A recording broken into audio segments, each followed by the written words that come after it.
As I've said multiple times before on this channel, sludge metal is my favourite music genre of all time, and one cannot discuss sludge metal without talking about the band that started it all, Eyehategod. Addictions, violence, prison time, and deaths are some of the main plagues of this band's lifetime, but it still to this day is one of the longest running and most beloved bands ever in metal, even having such important figures in metal such as Phil Anselmo naming them as the greatest sludge metal band of all time. Formed in 1988 with the lovely original name of Snuffleupagus on acid, Eyehategod started with the original lineup of Jimmy Bower and Mark Schultz on guitars, Kevin Noonan on bass, Joey Delade on drums, and Chris Hillard on vocals. It was said that the band came up with the name after taking a shitload of drugs and alcohol, something that would be a running theme with the band going forward. It should also be stated that up until the release of their second album, Takers Need for Pain, Eyehategod could have easily been described as a joke/gimmick band, as none of the band members ever took it seriously, wanting the band to be the exact opposite of everything happening in the underground scene of metal and punk at that point in New Orleans. During the time this lineup of the band was active, Chris Hillard and Joey Delade and Kevin Noonan would leave the band, being replaced by Steve Dale on bass, Joey LaCraves on drums, and the infamous Mike Nine Williams, one of the greatest metal frontmen of all time, on vocals. With this infamous lineup, Eyehategod would release two demos, Garden Dwarf Woman Driver and A Lack of Almost Everything. We will be looking at both these demos now. This demo is rough, to say the least, but the demo features the lineup shown before playing some of Eyehategod's most recognizable songs off their first couple of albums. The demo, like Acid Bath's original Golgotha demo, is extremely raw, and often very hard to make out what is going on a lot in the demo, but I think it gives some of the songs some extra punch.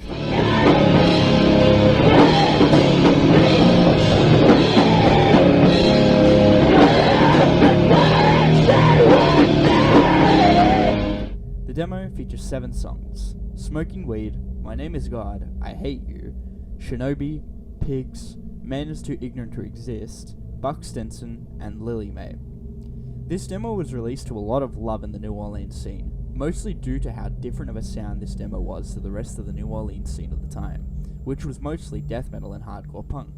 With the release of this demo and the next one, A Lack of Almost Everything, Eyehategod slowly but surely carved themselves out as the leading force of a new subgenre they helped pioneer. After the release of Garden Dwarf Woman Driver, Eyehategod would go on to make one more demo before they fully pioneered sludge metal with an all-time great album, with that demo being A Lack of Almost Everything. This demo, like its earlier counterpart, is fucking rough to listen to at points. This demo was recorded live on August 5th at Birdhouse Studios and features the songs Shinobi, Run It Into the Ground, Man is Too Ignorant to Exist, My Name is God and I Hate You, and Pigs Don't Brush Their Teeth. In my opinion, Mike gives one of, if not his best vocal performances ever on this demo. His vocals sound even more pained and genuinely sounds like it hurts him to even mutter a single phrase. The lyrics on this demo, and everything else Eyehategod would make, are filled to the brim with nihilism, discussions on drug addiction, loss, suffering, and crime. Mike would often go on full-on tyrants in the lyrics about his life and his personal struggles in really cryptic ways, and the way that Mike and the rest of the band describe and the atmosphere they create through the music gives Eyehategod this harder-hitting feeling than something like DSBM. When listening to Eyehategod, you feel everything that Mike is singing about. You feel his struggles, you feel every word that comes out of his mouth, and it, in my opinion, perfectly fits the band's name, which I, personally, and the band themselves, have never considered the name as an anti-religious name. Instead, the band believes the name is meant to be interpreted as an embrace and acceptance of nihilism, misanthropy, and dread. After the release of this demo, Eyehategod would be signed to a label called Intellectual Convulsion, and in 1990, Eyehategod would record one of the most groundbreaking and influential albums in all of metal history, with the release of In the Name of Suffering. It's genuinely impossible to discuss In the Name of Suffering without talking about how impactful it is as an album. This album has influenced so many bands and so many genres of music, it's genuinely impossible to describe it all here. This album blew a giant hole in the New Orleans metal scene, with the album's mix of hardcore punk and bluesy Black Sabbath-style riffs slowed down to a painstakingly slow tempo. The album's original cover features multiple pictures of dead and mutilated bodies put in picture frames over a black background, while the album's current cover features an old, run-down and abandoned home.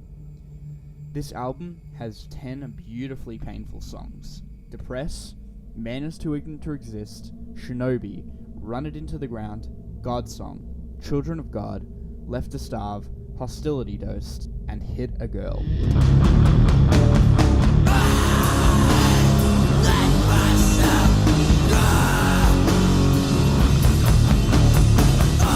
As stated before, this record blew a huge hole into the underground scene of New Orleans. With the release of In the Name of Suffering, Eyehategod immediately became pioneers of a new metal subgenre that had roots in the mid-80s, with that genre, of course, being sludge metal. Louisiana is known for having an extremely iconic sludge scene, with bands like Acid Bath, Crowbar, and of course Eyehategod leading the fury of bands connected into the scene. This, of course, meant that Eyehategod had a shitload of hype for a second album, which, after getting signed to the label Century Media and the loss of their bassist Steve Dale, replacing him with their original second guitarist Mark Schultz, making Jimmy Bower the only remaining member of Eyehategod's original lineup, they accomplished 3 years later with their magnum opus, Take As Needed for Pain. This is another album I don't really need to discuss more, as it's already considered a classic and one of, if not the greatest sludge metal releases of all time. The atmosphere put out in this album is some of the best in music just in general. This music is pure hate, anger, depression, and rage. A lot of these emotions coming through the music could be mostly through how shit of lives most of the band was living, especially Mike Nine Williams, who was reportedly homeless for a long part of the album's recording cycle, before living in a flea-infested abandoned room above a strip club. The album cover for this release is extremely disturbing, as it once again shows a collage of different deformities and injuries, with a naked woman posing in the center. The album features 12 songs: Blank, Sister Fucker Part 1, Shoplift, White, Neighbor, $30 Bag, Disturbance, Take As Needed for Pain, Sister Fucker Part 2, Crimes Against Skin, Kill Your Boss, Who Gave Her the Roses, and Laugh It Off.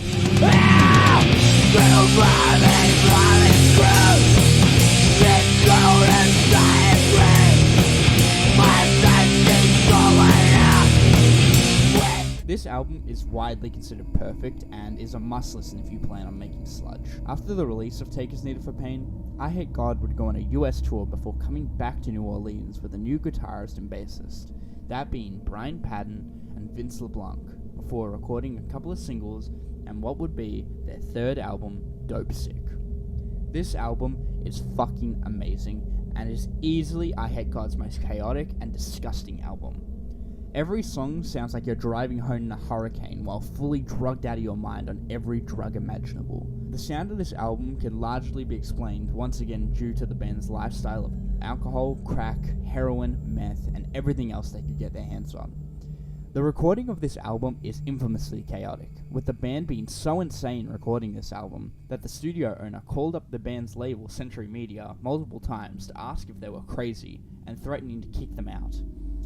A very infamous story about the recording of this album features Mike Nine Williams trying to record Glass Shattering before ending up cutting himself badly. While Mike was bleeding all over the floor, one of the band members then apparently smeared the words "Hell and Death to Pigs" on the wall in Mike's blood. The audio of Mike cutting himself badly is featured on the opening track, which is My Name Is God, I Hate You, before being followed by Dog's Holy Life, Masters of Legalized Confusion, Dixie Whiskey, Ruptured Heart Theory, Non-Conductive Negative Reasoning, Lack of Almost Everything, Zero Nowhere, Methamphetamine, Peace Through War, Through Peace and War, Broken Down But Not Locked Up, and Anxiety Hangover.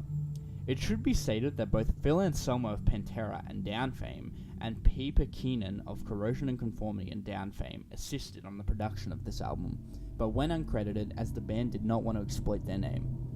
Speaking of Pantera, after the release of Dopesick and the loss of Vince LeBlanc on bass, being now replaced by Danny Nick, Eyehategod would go on an extensive US tour with both Pantera and White Zombie, giving them a huge boost in popularity. It would be that during this time, Eyehategod would go on their first of many hiatuses, before coming back 4 years later with Confederacy of Ruined Lives.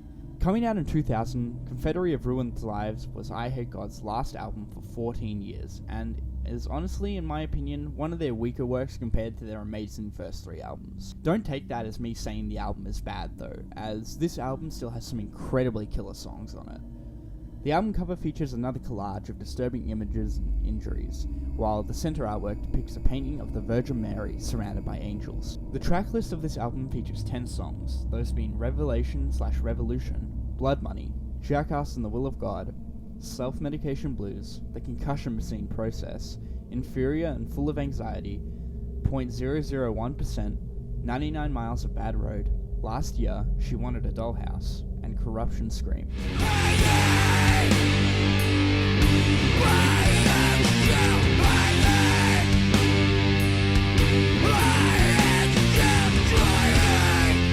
This album is much groovier and melodic than the rest of Eyehategod's discography, which gives it its own edge in my personal book that I absolutely adore, but I would still rank it near the bottom of my discography ranking. After the release of Confederacy, Eyehategod would completely vanish from making studio albums. Instead, they would, albeit very rarely, become mostly a live band moving forward. They juggled through a whole spew of bassists before landing on Gary Mader in 2005, who continues to play with the band to this day, making him their longest continuous bassist.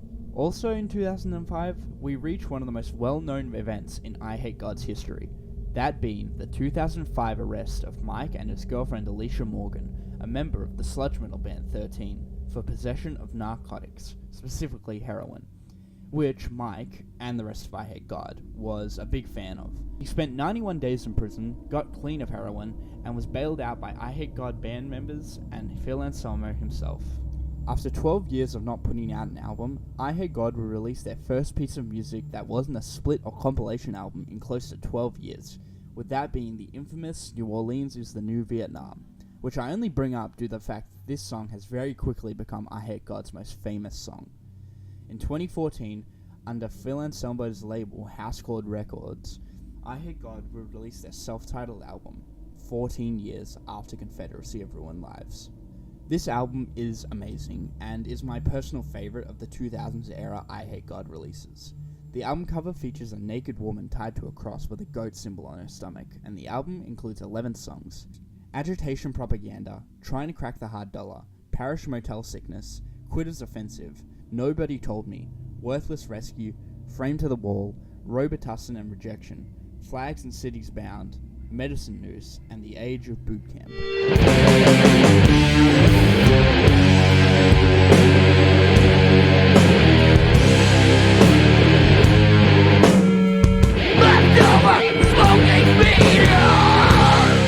This album was sadly based in tragedy, as the band faced a tragic loss of their drummer, Joe Lecraze, who sadly died a year beforehand, but thankfully was able to finish his drum work for the album. May he rest in peace. After the release of this album, Eyehategod would choose to continue on after Joe's death, with their new drummer being Aaron Hill. With their new lineup, Eyehategod would release their final current album, and the last album we will be looking at today, A History of Nomadic Behavior. There isn't really much to say about this album, as, in my opinion, this is easily Eyehategod's most forgettable album ever. The album cover once again features another photo of the Virgin Mary on a cracked altar, and the album features 14 songs, those being Built Beneath the Lies, The Out of Banks, Fake What's Yours, Three Black Eyes, Current Situation, High Risk Trigger, Anemic Robotic, The Day That Felt Wrong, The Trial of Johnny Cancer, Smoker's Peace, The Circle of Nerves, and Everything Every Day.